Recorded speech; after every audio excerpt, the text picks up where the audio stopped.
Class 12 के student ध्यान दें। आज मैं आपके लिए रासायनिक बलगतिकी यानी केमिकल काइनेटिक्स चैप्टर लेकर के आया हूँ।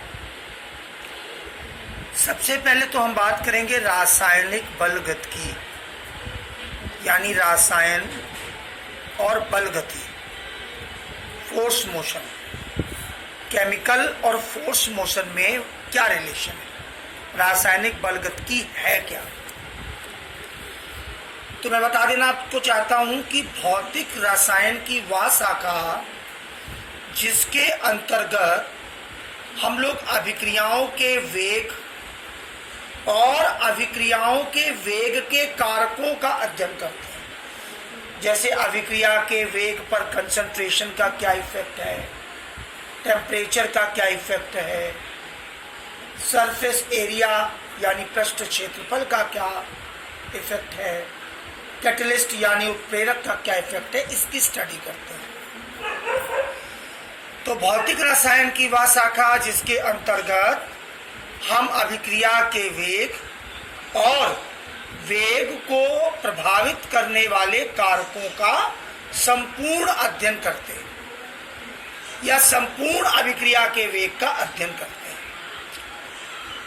तथा branch of physical chemistry in which we studying about rate of chemical reaction and factor influencing rate of reaction। मतलब अभिक्रिया के वेग को कौन कौन से कारक प्रभावित करते हैं उनकी स्टडी करते हैं। अब बात आती है कुछ अभिक्रियाओं के प्रकार की। जैसा कि आप लोग जानते हैं, हम बात करते हैं सबसे पहले स्लो, फिर वेरी स्लो और फिर फास्ट। सबसे पहले बात करते हैं स्लो फास्ट रिएक्शन की यानी तीव्र गति की अभिक्रियाओं की। तो जो फास्ट रिएक्शन होती हैं वो एप्रॉक्स 10⁻³ सेकेंड में कंप्लीट होती है, तुरंत हो जाती है। जैसे न्यूट्रलाइजेशन रिएक्शन है, अवक्षेपण प्रेसिपिटेशन रिएक्शन है आदि। और जितनी भी फास्ट रिएक्शन है ये सारी आयनिक रिएक्शन होती है। इन रिएक्शंस में आयन पार्टिसिपेट करते हैं। जो वे बहुत धीमी होने वाली अभिक्रिया है यानी एक्सट्रीमली स्लो रिएक्शन, जो बहुत ज्यादा धीमी होती है, उन्हें हम कहते हैं अति मंद अभिक्रिया, very slow reaction. Very slow reaction, अति मंद अभिक्रिया, जो बहुत, मैंने अभी तीव्र रिएक्शन बताई जो कि 10⁻³ सेकेंड तुरंत होती है। और जो बहुत मंद अभिक्रियाएं हैं वो एक्सट्रीमली स्लो होती हैं, बहुत ज्यादा धीरे धीरे चलती हैं। जैसे रस्टिंग ऑफ आयरन, लोहे पर जंग का लगना। तीसरी बात हम करते हैं मंद गति से होने वाली, बहुत धीमे धीमे होने वाली स्लो रिएक्शन की। जो स्लो रिएक्शन होती हैं इनको हम मॉलिक्यूलर रिएक्शन या अनआयनिक रिएक्शन कहते हैं। मॉलिक्यूलर रिएक्शन, जिन रिएक्शन में मॉलिक्यूल पार्टिसिपेट करते हैं, यानी ऐसी अभिक्रियाएं जिनमें अभिक्रिया में अणु भाग ले, आयन ना हो, इसीलिए इसको अनआयनिक रिएक्शन भी हम कहते हैं। तो हम लोग बात कर रहे थे केमिकल काइनेटिक्स की। केमिकल काइनेटिक्स फिजिकल केमिस्ट्री की वह ब्रांच है जिसमें हम रेट ऑफ रिएक्शन की स्टडी करते हैं और रेट ऑफ रिएक्शन को प्रभावित करने वाले फैक्टर्स की स्टडी करते हैं। उसके बाद हम लोगों ने स्लो, वेरी स्लो और फास्ट रिएक्शन को जाना। फास्ट रिएक्शन 10⁻³ सेकेंड में कंप्लीट हो जाती है, तुरंत होती है, बहुत तेजी से होती है। ये आयनिक रिएक्शंस होती हैं, जैसे न्यूट्रलाइजेशन रिएक्शन है, प्रेसिपिटेशन रिएक्शन है। जो रिएक्शन बहुत धीमे होती हैं वेरी स्लो, जैसे रस्टिंग ऑफ आयरन। और जिन रिएक्शन में मॉलिक्यूल्स पार्टिसिपेट करते हैं जो मंद गति से होती हैं वो स्लो रिएक्शन होती हैं, जिन्हें हम, जैसे आप एग्जांपल दे सकते हैं, जितनी भी मॉलिक्यूलर रिएक्शंस हैं या अनआयनिक रिएक्शंस हैं वो इसमें आती हैं। अब हम बात करेंगे प्राथमिक अभिक्रियाओं की। एलिमेंट्री रिएक्शंस की। प्राथमिक अभिक्रियाएं क्या होती हैं? ऐसी रिएक्शंस जो वन स्टेप में पूर्ण हो जाए, इन्हें हम एलिमेंट्री रिएक्शंस कहते हैं। जितनी भी एलिमेंट्री रिएक्शंस हैं ये वन स्टेप में पूर्ण हो जाती है, यानी एक पद में पूर्ण हो जाए। और बहुत सी ऐसी रिएक्शंस हैं जो बहुत सारे पदों में होती हैं, कई पदों में होती हैं। वे जटिल अभिक्रियाएं होती हैं या कॉम्प्लेक्स रिएक्शंस होती हैं। वे अभिक्रियाएं जो कई पदों में पूर्ण होती हैं उन्हें हम जटिल अभिक्रियाएं या कॉम्प्लेक्स रिएक्शंस कहते हैं। ध्यान दीजिएगा, जो रिएक्शन वन स्टेप में पूर्ण होती है वो प्राथमिक अभिक्रियाएं होती हैं जिन्हें हम एलिमेंट्री रिएक्शंस कहते हैं। जो रिएक्शन बहुत सारे स्टेप में कंप्लीट होती है वो कॉम्प्लेक्स रिएक्शंस होती है। आपको अभी मैं एक चीज पढ़ाऊंगा आगे इस चैप्टर में, मॉलिक्यूलरिटी और ऑर्डर ऑफ रिएक्शन। जितनी भी प्राथमिक अभिक्रियाएं हैं या एलिमेंट्री रिएक्शन है उनके लिए मॉलिक्यूलरिटी और order of reactions will be same, यानी उनकी आणविकता भी समान और अभिक्रिया की कोटि दोनों समान होती है। For elementary reactions molecularity and order of reactions will be same. प्राथमिक अभिक्रियाओं के लिए आणविकता और अभिक्रिया की कोटि ये दोनों ही समान होती हैं। अभी हम लोग आगे चल करके अभिक्रिया की आणविकता को भी पढ़ेंगे और अभिक्रिया की कोटि को भी पढ़ेंगे। अब बात आती है जो इस चैप्टर का नाम है अभिक्रिया का वेग, यानी रेट ऑफ रिएक्शन। अब हम लोग अभिक्रिया के वेग को समझेंगे। Rate of reaction, rate of reaction यानी अभिक्रिया का वेग बराबर क्या होता है? कोई देखिए, आपने भी द्रव्य अनुपाती क्रिया का नियम पढ़ा होगा फर्स्ट ईयर में, क्लास 11th में आपको द्रव्य अनुपाती क्रिया का नियम बताया था कि जैसे जैसे समय परिवर्तित होता जाता है, समय में परिवर्तन होता जाता है, अभिकारक की सांद्रता में कंसंट्रेशन में कमी आती जाती है और उत्पाद का कंसंट्रेशन यानी प्रोडक्ट का कंसंट्रेशन बढ़ता जाता है। जैसे जैसे रिएक्शन आगे बढ़ेगी, समय परिवर्तित होगा, रिएक्टेंट या उसको आप हिंदी में अभिकारक कहिए, उसका कंसंट्रेशन यानी उसकी सांद्रता कम होती जाएगी और प्रोडक्ट की सांद्रता बढ़ती जाएगी। तो अभिक्रिया का वेग क्या होता है या रेट ऑफ रिएक्शंस क्या होता है? अभिकारक की सांद्रता में कमी द्रव्य अनुपाती क्रिया नियम से, loss in concentration of reactant बटे अभिक्रिया में लगा समय, टेकन टाइम इन रिएक्शन। तो अब यहां देखिए, जो अभिकारक की सांद्रता है उसमें तो कमी हो रही है और रिएक्टेंट के कंसंट्रेशन में जो लॉस हो रहा है, loss in concentration of reactant, उसमें जो समय लग रहा है यानी taken time in loss in concentration of reactant, इन दोनों का अनुपात। यानी अभिक्रिया का वेग बराबर अभिकारक की सांद्रता में कमी, loss in concentration of reactant बटे अभिक्रिया में लगा समय, टेकन टाइम इन रिएक्शन। ये तो रिएक्टेंट का कंसंट्रेशन तो लॉस हो रहा है। किसी भी अभिक्रिया में अभिकारक की सांद्रता कम हो रही है लेकिन उत्पाद की सांद्रता बढ़ रही है, तो ये चीज यानी अभिकारक की सांद्रता में कमी, loss in concentration of reactant बटे अभिक्रिया में लगा समय, टेकन टाइम इन रिएक्शन, ये किसके बराबर होगा? ये बराबर होगा, ये देखिए, ये बराबर होगा उत्पाद की सांद्रता में वृद्धि यानी gain in concentration of product. अभी आपने रिएक्टेंट के कंसंट्रेशन में कमी हुई तो प्रोडक्ट का कंसंट्रेशन देखिए बढ़ा और बटे अभिक्रिया में लगा समय, टेकिंग टाइम इन रिएक्शन। अब अगर हम मान लें ये एक रिएक्शन है, ए से बी में चेंज हो रहा है, यहाँ पर ए रिएक्टेंट है और बी प्रोडक्ट बन जाएगा। अब मान लिया T बराबर 0 है, T बराबर 0 है यानी समय 0 है, तो हमने मान लिया रिएक्टेंट में चेंज 0, ठीक, कोई चेंज नहीं हो रहा। ये रिएक्टेंट ए, इसमें कोई चेंज नहीं हो रहा। अब मान लिया T बराबर T यानी कोई समय लग गया, T बराबर T का मतलब कोई भी समय लग गया, तो रिएक्टेंट में कमी आएगी यानी A माइनस एक्स, घट रहा है, कमी आई। तो अब इसके लिए आप अभिक्रिया का औसत वेग क्या हो जाएगा, अगर हम अभिक्रिया के वेग की बात करें, एवरेज रेट ऑफ रिएक्शन की बात करें, x अपॉन टी। x आपका हो गया सांद्रता में कमी, लॉस इन कंसंट्रेशन, और t मतलब हो गया लगा समय। बात वही होगी जिसे आप आगे चल के dx और dt कहते हैं, इसे आप आगे चल करके dx या dt भी कह सकते हैं। इसको आप जो भी लिख सकते हैं, दिखा दूं, या इसको आप लिख सकते हैं dx अपॉन dt।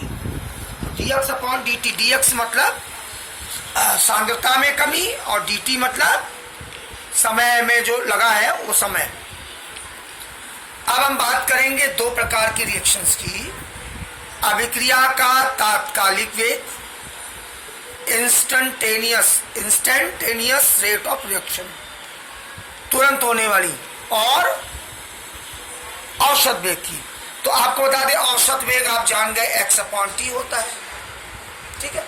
जो तात्कालिक वेग होता है, तुरंत होने वाला होता है, उसमें देखिए यहां पर minus x upon T. X आपको पता है, टी भी पता है आपको। एक्स हो गया आपके अभिकारक की सांद्रता में कमी, loss in concentration of reactant बटे समय। आप इसको यहां पर भी आप इसको लिख सकते हैं dx अपॉन dt। अब यहां पर देखिए औसत में समय पे हमने यहां माइनस नहीं लगाया, यहां पे समय लगा। माइनस का मतलब क्या है इस रिएक्शन में, आपको बता दें औसत एवरेज रेट ऑफ रिएक्शन यानी अभिक्रिया का औसत वेग और तात्कालिक वेग इंस्टेंटेनियस रेट ऑफ रिएक्शन, ये दोनों इक्वल होती है यदि t बराबर 0 है। यहां पर माइनस सिंबल बता रहा है कि अभिकारक की सांद्रता में कमी हो रही है, माइनस बता रहा है यहां अभिकारक की सांद्रता में कमी हो रही है, और यहां पर कोई सिंबल नहीं है यानी प्लस सिंबल है। प्लस सिंबल ये बता रहा है, अगर मान लीजिए सॉरी एक मिनट, अगर यहां पर माइनस सिंबल लगा है तो माइनस सिंबल बता रहा है अभिकारक की सांद्रता में कमी। हमेशा जब अभिक्रिया की दर रिएक्टेंट के साथ लिखेंगे तो उसमें माइनस लगाएंगे क्योंकि उसके कंसंट्रेशन में कमी होती है। और जब उत्पाद के अभिक्रिया की दर निकालेंगे, प्रोडक्ट का रेट ऑफ रिएक्शन निकालेंगे, तो उसमें माइनस नहीं लगाएंगे क्योंकि वहां पर कमी नहीं हो रही है, वृद्धि हो रही है। तो वृद्धि के लिए प्लस लगता है, प्लस सिंबल को आप लगाए और चाहे ना लगाए वो समझ में अपने आप ही आपको आ जाएगा। अब ये देखिए यदि डेल्टा टी बराबर 0 है तो अभिक्रिया का वेग rate of reaction is equal to instantaneously rate of reaction, तात्कालिक वेग के बराबर होगा। अब हम यहाँ पर आपको एक एग्जाम्पल देते हैं, ये सामने देखिए M1A प्लस M2B प्लस इसके बाद M3C M3D आप करते चले जाएंगे अनंत तक। इसी तरह N1C प्लस N2D प्लस अनंत तक कुछ भी हो सकता है। ये आपका रिएक्टेंट हो गया।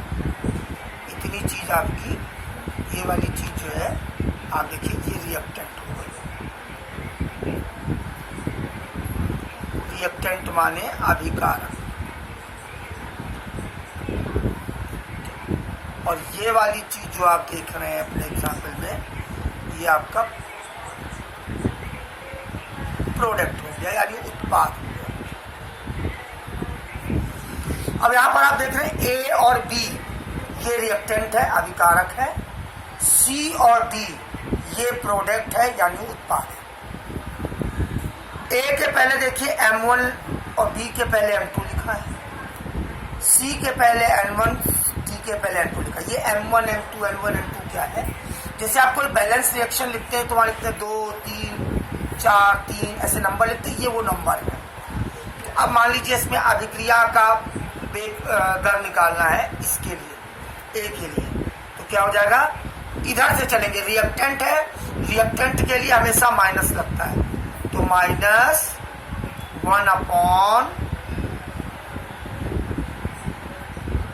M1, minus 1 upon M1। अब ध्यान से देखिएगा मेरी बात को, बिल्कुल गौर से सुनिएगा, तभी आपकी समझ में आएगा, अन्यथा ये आपकी समझ में नहीं आएगा। मैं यहाँ पे आपको दिखाता हूँ अभिक्रिया का औसत वेग। औसत वेग की बात मैं कर रहा हूँ, एवरेज रेट ऑफ रिएक्शन की M1A। तो ये M1 नंबर हो गया। मान लीजिए यहाँ पर लिखा है N2, A की जगह लिखा है N2 और लिखा है उसके पहले 2N2, तो जो 2N2 का 2 है 1/2 करके आप लिखिए, ठीक है। जैसे यहाँ लिखा है 2NH3, N1 की जगह लिखा है 2 और C की जगह लिखा है NH3, तो यहाँ पर आप 1/2 लिखेंगे। अब यहाँ पर कंसंट्रेशन देखते हैं हम इसका, ध्यान से देखिएगा। अभिक्रिया के औसत वेग में मतलब ये हो गया, फिर डेल्टा माने कमी, ये सिंबल बताता डेल्टा, C माने कंसंट्रेशन और A माने A का बटे डेल्टा T। डेल्टा T का मतलब परिवर्तन, ठीक, minus 1 upon M1 delta C माने concentration, A upon delta T, ये इसके लिए। अब बराबर करेंगे, अब M2 D के लिए आएंगे, फिर इसके लिए माइनस लगाएंगे।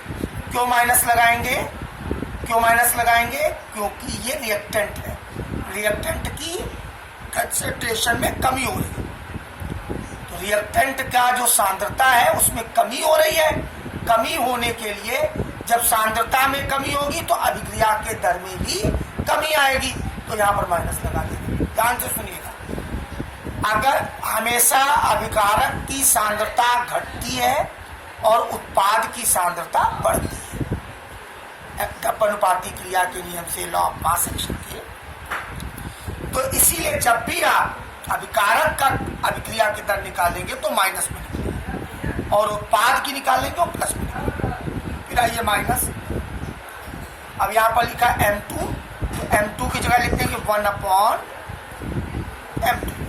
अब मान लीजिए आप 3 लिखा होता तो यहाँ लिख देंगे आप 1/3 डॉट डेल्टा, डेल्टा माने परिवर्तन, C माने कंसंट्रेशन और किसका, D का, बटे डेल्टा T।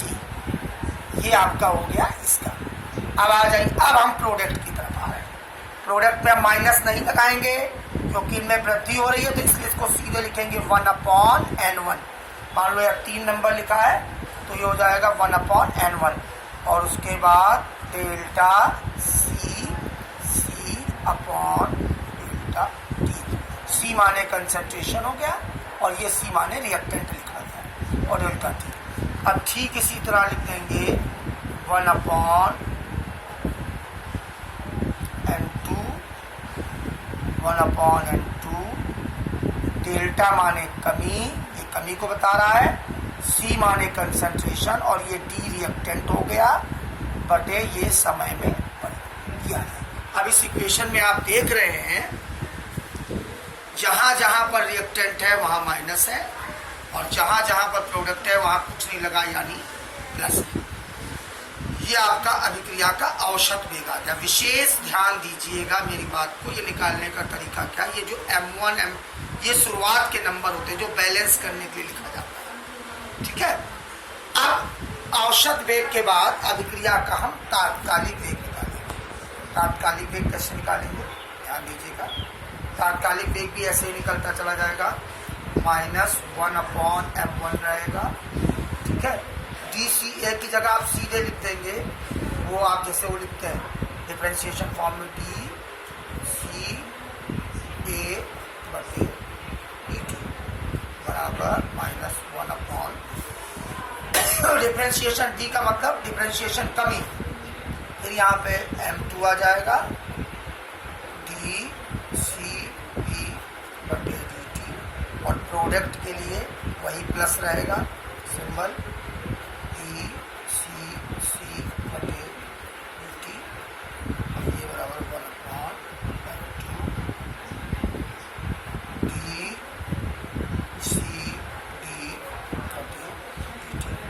यहाँ पर देखिए डेल्टा बनाया गया है, यहाँ पर डिफरेंशिएशन लिखा गया, दोनों में कोई अंतर नहीं है, बात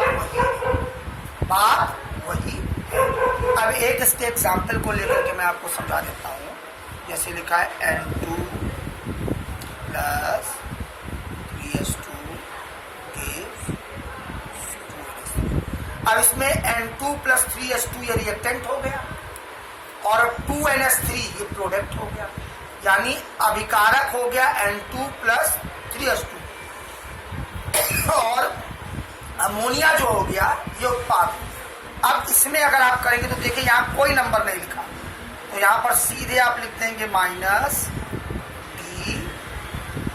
ये बड़े ब्रैकेट में आप लिख दीजिए कंसंट्रेशन इसका अपॉन dt, खत्म, बराबर।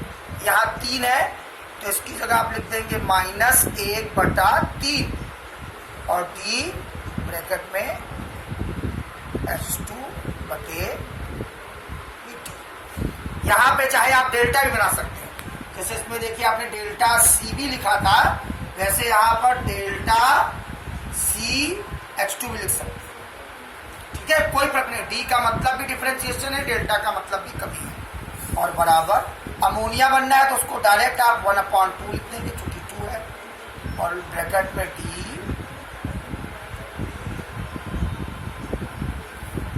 NH2। आप देखिए गौर से मेरी बात सुनिएगा, चाहे आप यहां पर लिख सकते हैं डेल्टा बना दीजिए, और ये बड़े ब्रैकेट का मतलब ही होता है कंसंट्रेशन, तो बड़े ब्रैकेट की जगह आप C भी लिख सकते हैं, और जहां पे ये A लिखा है उसकी जगह आप N2 भी लिख सकते हैं, या D ना लिखना चाहें तो डेल्टा का सिंबल बना सकते हैं, D भी, या ऐसे भी लिख सकते हैं 1/, जैसे N2 है तो इसमें संख्या कोई नहीं, तो -DCNH2/dt बराबर -1/3 दिया है तो 1/3